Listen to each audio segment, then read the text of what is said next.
মেয়েদের জীবনটা বড়ই অদ্ভুত, তাই না? মেয়েদের নিজের ঘর বলতে হয় না, নিজের কিছু হয় না মেয়েদের। মেয়েদের কেন এত কষ্ট? যাই হোক, অনেক শত কষ্টের মাঝেও যখন একটু হাসি, তখন যেন মনে হয় পৃথিবীর সব কষ্ট, সব দুঃখ চলে গেছে। যত আনন্দ যেন মনে হচ্ছে আমি ফিরে পেয়েছি। তো আর কি বলবো, কিছু বলার নেই। মনটা খুবই খারাপ। খারাপের মাঝেও একটু যে আমাকে নিয়ে বেরিয়েছে, এটাই আমার খুব ভালো লাগছে। তো তোমরা ভিডিওটা দেখতে থাকো, তোমাদের কেমন লাগলো অবশ্যই কমেন্ট করে জানিও। তোমাদের কমেন্টের আশায় আমি কিন্তু বসে থাকবো। আর কষ্ট হয়নি তো? তুমি পাটা এরকম তুলে রাখো না, তুমি পা দুটোকে ঝুলিয়ে দিচ্ছ কেন বাবাই? চলো যাচ্ছি ঘুরতে। কি সুন্দর লাগছে না? ওই গাছটা দেখ কি সুন্দর লাগছে, তাই না? বটে ঝুলিয়ে উঠেছে এখানটা বেশ ভালো লাগছে দেখতে। যেতে দাঁড়িয়ে পেয়েছে মনে হচ্ছে মুরগির খামার। আমার দিকে বেশ ভালো লাগছে গাছটা, প্লেসটা বেশ ভালো লাগছে বল। আর কষ্ট হয়নি তো?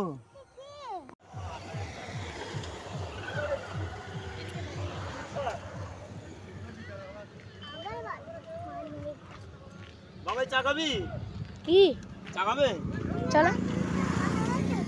তুমি চা খেলে তো ভালো হতো।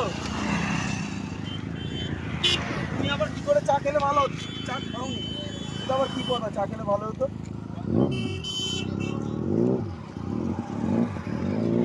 হায়াবুসা? হ্যাঁ। না না না না।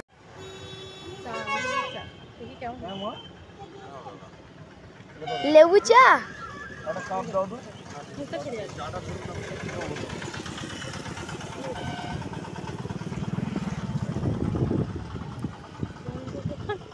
এই বাপি চা খাবে? ফুচকা খাবে? চাটা খেলাম, চাটা খেলাম। চলো প্যান্টটা চাগাও না।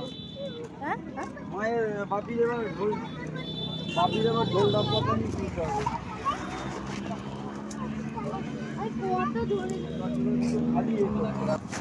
অন্যায় করবে না।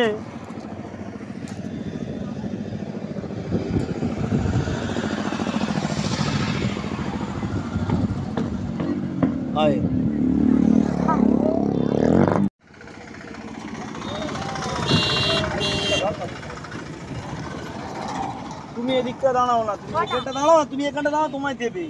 আগে একে পাতা দাও, চালিয়ে খাচ্ছি। আলিগড় সব দেবে? সব।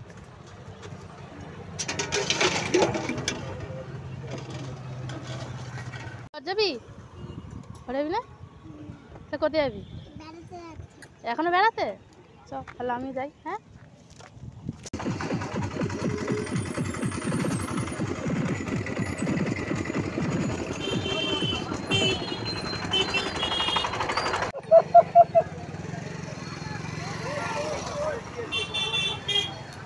হলো না রে বাবা, খাবো একদম শরীর থেকে বড় করতে।